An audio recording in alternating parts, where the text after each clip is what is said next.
안녕하세요. 재미로 보는 생활역학, 에 대하여 알아보도록 하겠습니다. 재미로 보는 생활역학에는 여러 종류의 내용을 넣을 예정입니다. 오늘은 첫 번째 시간으로서 오행의 생극, 재화작용에 대하여 설명을 하겠고, 다음에는 기장간, 육신론, 십이운성, 천간합, 지지합, 형충파해, 공망, 신살 등으로 여러분들 한번 만나보도록 하겠습니다. 그러면 오늘은 그 첫 번째 시간으로 오행의 생극, 재화작용에 대하여 알아보도록 하겠습니다. 재미로 보는 생활역학 첫 번째, 오행의 생극, 재화작용. 금왕덕수, 방성기명.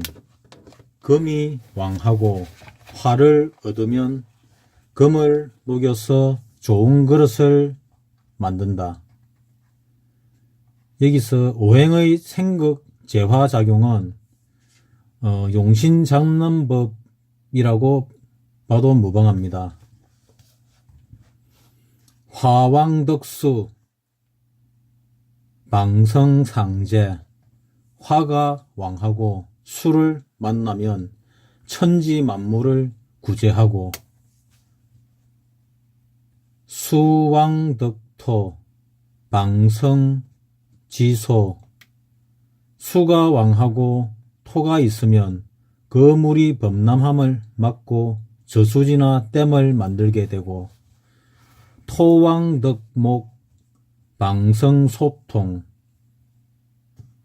토가 왕하고 목을 얻으면 나무 뿌리가 이곳저곳으로 뻗어나가 땅의 기운을 소통시켜 땅을 살리게 되고, 목왕덕금, 방성동량. 목이 왕하고 금을 만나면 도끼로 나무를 자르고 깎아서 좋은 동량을 만든다. 그런 뜻입니다. 여기서 말하는 그 한자들은 보통 그 철학관이나 명리나 그 사주팔자를 보러 가면은 이런 그 한자 말들을 많이 쓰게 됩니다. 이 한자 말들이나 한문 문장들은 예전 사람들은 주로 한문을 많이 썼기 때문에 이런 글자들이 익숙하지만은 요즘 신세대들 50이 안 된 분들, 그분들은 50대들도 마찬가지지만은 50이 안 된 분들은 이런 게 상당히 낯설 겁니다. 그래서 이 한자로 된 그 말들 밑에 풀이를 해드리고 있습니다. 다음은 금내토생, 토다금매. 금은 토로부터 생암을 지나치게 받으면 토가 많아서 금은 땅속에 깊이 묻혀 영영 쓸모가 없게 된다.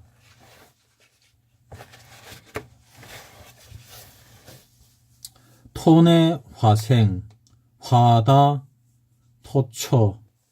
토는 화로부터 생암을 받으나 지나치게 받으면 화가 너무 세어 흙은 타서 못 쓰는 황무지가 된다. 화내 목생, 목다 화식. 화는 목으로부터 생을 지나치게 받으면 목이 너무 많아 작은 아궁이에 큰 장작을 쑤셔 넣으면 아궁이불은 오히려 꺼지게 된다. 목내 수생, 목다 수다 부목. 목내 수생, 수다 부목.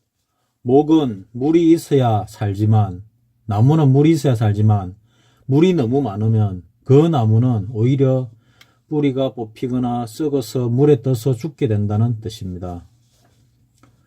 순의 금생, 금다, 수탁, 수는 금에 의지하고 생을 받지만 금이 지나치면 그 물빛은 오히려 탁해진다는 뜻입니다.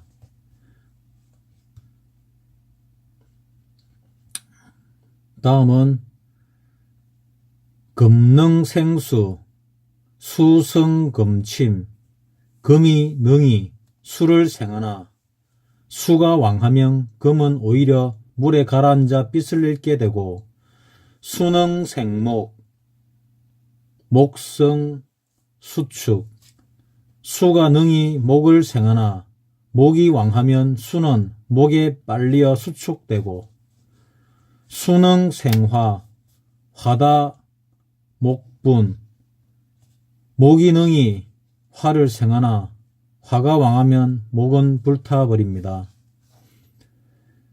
화능생토, 토다, 화해, 화가 능히 토를 생하나 토가 왕하면 화기는 꺼지게 된다는 뜻입니다. 토능생금, 금다 토변, 토가 능히 금을 생하나 금이 왕하면 그 땅은 변질이 된다.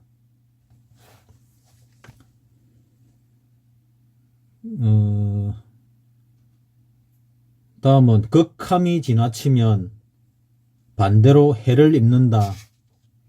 는데 부분에 대하여 알아보도록 하겠습니다. 극함이 지나치면 반대로 해를 입는다. 금능극목, 목견금결, 금이 능히 목을 극하나 목이 견고하면 반대로 금이 이질어진다. 그러니까 쇠로서 목을 다스릴 수 있는데 목이 너무 강하면 쇠가 이질어진다는 뜻입니다. 목능극토, 토중 목절, 목이 능히 토를 극하나 토가 중중하면 나무는 오히려 꺾이게 된다는 뜻입니다. 토는 극수, 수다, 토류, 토가 능히 수를 극하나 수가 너무 활성되면 흙은 물에 씻기어 흘러가게 된다는 뜻입니다. 수는 극화, 화염, 수열, 수가 능히 화를 극하나 화가 너무 왕성하면 물은 오히려 끓어버려 증발해 버린다는 뜻입니다. 화능 극금, 금다 화식, 화가 능히 금을 극하나 금이 왕성하면 오히려 불이 꺼지고 만다는 뜻입니다. 뭐 비슷한 예로 고양이가 쥐를 잡아먹지만은 쥐가 수천 마리가 있으면 고양이가 오히려 쥐에 잡아먹히겠지요. 마찬가지로 이 천적이 있는데 그 먹잇감이 되더라도 그 먹잇감이 되는 새가 너무 세져 버리면은 오히려 천적관계가 바뀔 수도 있다는 뜻으로 이렇게 쭉 설명을 해드린 겁니다. 그 불을 끄는 것이 물인데 불기운이 너무 강하면은 물이 증발해 버린다는 뜻이 되고, 뭐 금과 목의 관계도 마찬가지고 목과 토의 관계, 토와 수의 관계, 뭐 다 그런 관계로 설명을 해드렸습니다. 다음은 강금득수, 방자기봉, 강한 금은 물을 얻어야 날카로운 쇠가 부러지지 않고 부드럽게 되고 강한 금은 물을 얻어야 됩니다. 강수덕목, 방설기세, 강한 수는 목을 얻어야 물 흐름이 오래 갈 것이고, 강목덕화, 방기, 왕강, 강한 목은 화를 얻어야 목의 기운이 완고하게 오래 갈 것이요, 썩지 않고 오래 간다는 뜻입니다. 목이 습한 기운만 있게 되면은 썩어버리거나 떠내려가 버린다고 했지요. 그래서 화의 기운도 목에게는 필요합니다. 강화, 덕토, 방지기염. 화가 왕성하면 토를 얻어야 그 불꽃의 기운이 식지 않고 오래 갈다는 뜻입니다.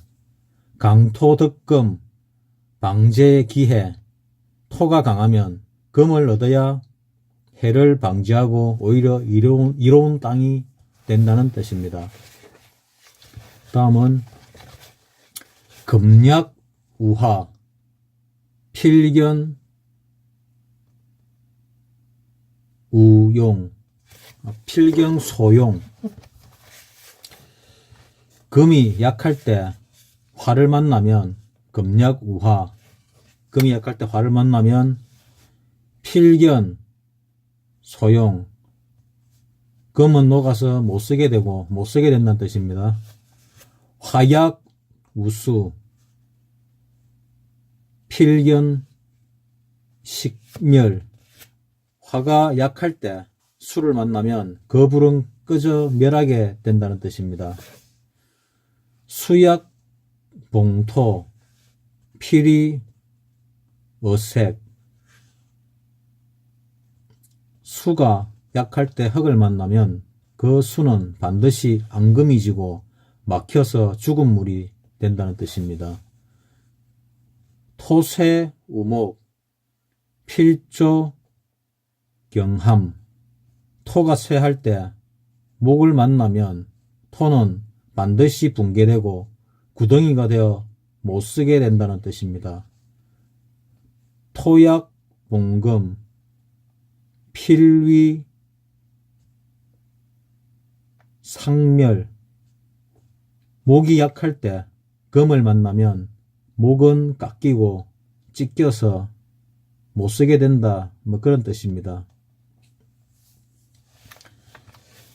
다음은 오행의 생극재화의 길흉관계에 대하여 알아보도록 하겠습니다. 오행의 생극재화에서 길흉관계, 극해서 좋을 때가 있고 극해서 나쁠 때가 있는데 먼저 극해서 좋을 때의 5가지에 대하여 알아보도록 하겠습니다. 금이 왕하면 화가 있어야 되고, 수가 왕하면 토가 있어야 되고, 목이 왕하면 금이 있어야 하고, 화가 왕하면 수가 있어야 하고, 토가 왕하면 목이 있어야 한다는 뜻입니다. 그래야 극해서 좋은 예가 됩니다. 이거를 한자말로 하게 되면 화극금, 불이 금을 극한다는 뜻입니다. 이 금이 강할 때 화가 있어야 그 강한 기운을 눌러주기 때문에 좋아진다는 얘기입니다. 발복한다는 얘기죠. 이 명리에서는 사주가 균형이 잡힐 때 발복을 한다고 보고 있습니다. 그러면서 강한 것을 그 천적되는 강한 금이 왕할 때 천적되는 화가 와야, 화가 있어야, 화극금을 해야 좋다는 얘기입니다. 그 다음 토극수, 수가 왕하면 토가 있어야 된다는 뜻입니다. 금극목, 목이 왕하면 금이 있어야 된다는 뜻이고, 수극화, 수가 강하면 왕하면, 화가 왕하면 수가 있어야 된다는 뜻입니다. 목극토, 토가 왕하면 목이 있어야 된다는 뜻입니다. 다음은 극해서 나쁠 때에 대하여 알아보도록 하겠습니다. 극해서 나쁠 때는 금이 약할 때 화가 있으면 안 좋다는 뜻입니다. 수가 약할 때 토가 있으면 안 좋다는 것입니다. 목이 약할 때 금이 있으면 안 좋습니다. 화가 약할 때 수가 있으면 안 좋습니다. 토가 약할 때 목이 있으면 안 좋습니다. 이거를 한자말로 하면 화극금, 금이 약할 때 화가 있으면 안 된다는 뜻입니다. 토극수, 수가 약할 때 토가 있으면 안 된다는 뜻입니다. 금극목, 목이 약할 때 금이 있으면 안 된다는 뜻입니다. 수극화, 화가 약할 때 수가 있으면 안 된다는 뜻입니다. 목극토, 토가 약할 때 목이 있으면 안 된다는 뜻입니다. 다음은 생에 대해서 알아보겠습니다. 생에서 나쁠 때 토가 많은데, 토가 많으면 금이 묻힌다. 토다금매. 그러니까 토에 있어서 금은 식상인데 식상 기운을 빼내야 되는데 토가 많으면 금이 묻힌다는 뜻입니다. 목이 많으면 화가 꺼진다. 목다 화식. 금이 많으면 수가 탁해진다. 금다 수탁. 화가 많으면 토가 타버린다. 화다 토초.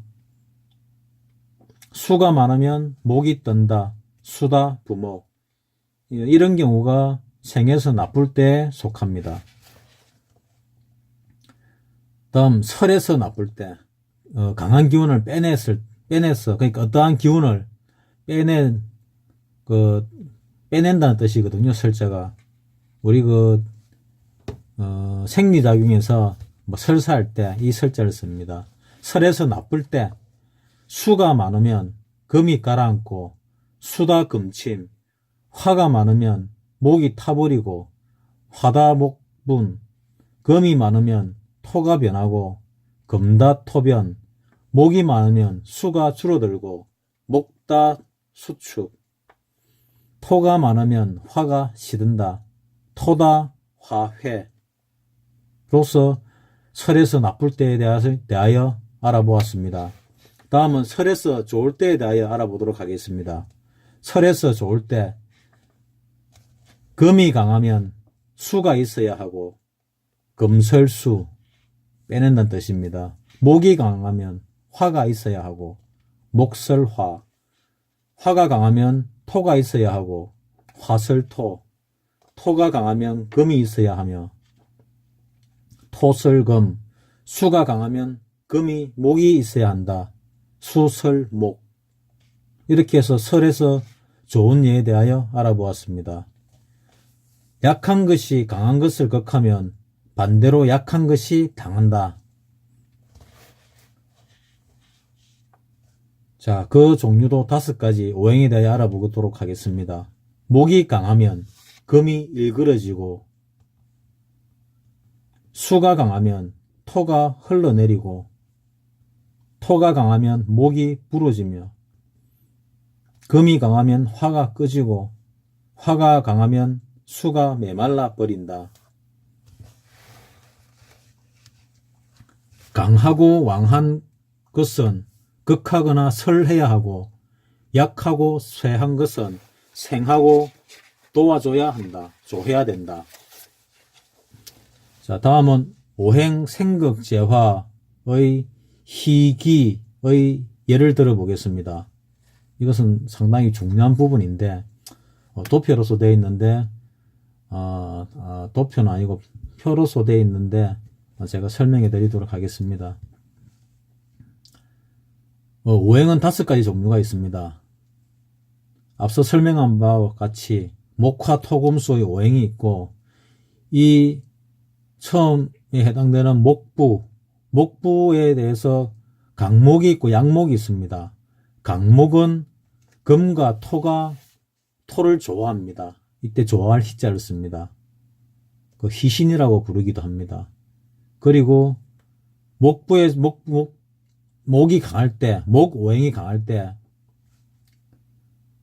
이 강목은 목이 다시 오는 것을 꺼려 합니다. 이를 갖다가 꺼릴 기자를 써가지고 기신이라 그럽니다. 그러니까 희신은 좋은 것이고 기신은 나쁜 것입니다. 그럼 그런 기준으로 해가지고 그 다음에 기타의 종류들도 있는데 지금은 재미로 보는 생활 역학이니까 너무 복잡한 걸 하게 되면 재미가 없어지고 머리가 아파집니다. 그러니까 이 단순하고 쉬운 것만 일단 먼저 하도록 하겠습니다.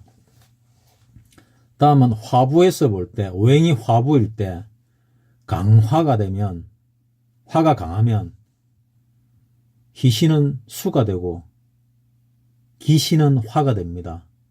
반대로 약화일 때는 화가 희신이 되고 수가 기신이 됩니다. 좀 전에 설명한 바와 같이 희는 기쁠 희자를 쓰고 기는 끓일 기자를 쓴다고 말씀드렸습니다. 희신은 좋아하는 거고 기신은 끓여 하는 겁니다. 다음은 토부, 오행상 토부에 대해 알아보도록 하겠습니다. 토가 강할 때 희신은 목이 되고 기신은 토가 됩니다.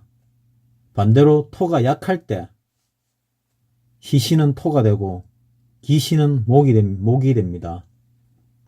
다음은 금부에 대해 알아보도록 하겠습니다. 오행이 금일 때 이 금이 강하면 화기를 희신으로 보고 금기운을 기신으로 봅니다. 다음은 금기운이 약할 때 금기운을 희신으로 보고 화기운을 기신으로 봅니다. 오행이 수부일 때 강수이면 수가 강하면 토를 희신으로 보고 기를 금신으로 봅니다. 금을 기신으로 봅니다.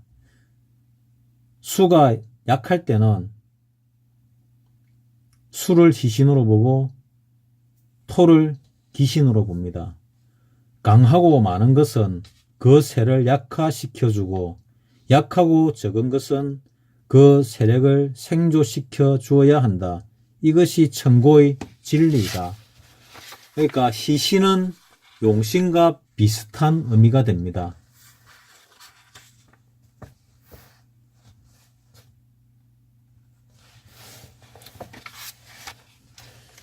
자, 이것으로서 재미로 보는 생활역학 중에서 오행의 생극 재화작용에 대하여 설명을 드렸습니다.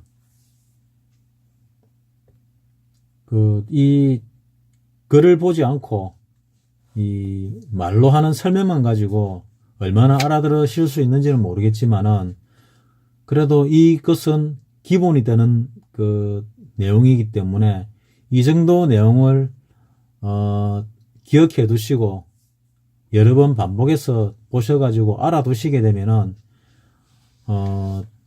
상당히 깊이 있는 내용의 그 명리나 역학에 대한 설명을 갖다가 사주팔자 풀이들을 잘 알아들을 수 있으시게 됩니다. 그러니까 한번 보고 잘 모르는 것이 있으면은 뭐 반복해서 들으시면은 이해하기가 훨씬 수월할 거라 생각이 듭니다. 이상입니다.